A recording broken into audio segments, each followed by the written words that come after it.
जुग जुग जिया सुलला नवा भवनवा के भाग जागल हो।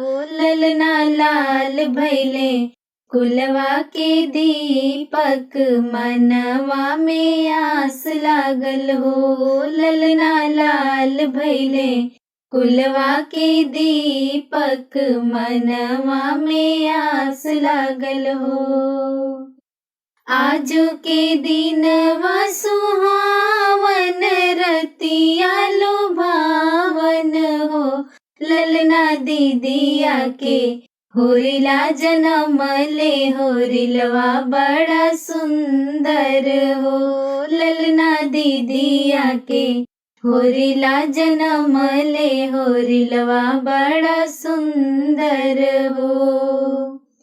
अखिया हवे जैसे मम्मी के नकिया पापा के हो। ललना मुहावा चनवा सूरजवा सगरो जोर भैले हो। ललना मुहावा चनवा सूरजवा सगरो जोर भैले हो। सासु सुहागिन बड़ी भागिन अन धन लुटावेली हो। ललना दुअरे पर बाजेला बधैया आंगनवा उठे सोहर हो। ललना दुअरे पर बाजेला बधैया आंगनवा उठे सोहर हो। नाची नाची गावेली नदिया ललन के खिलावेली हो। ललना हंसी हंसी चुटकी बजावेली रस बरसावेली हो।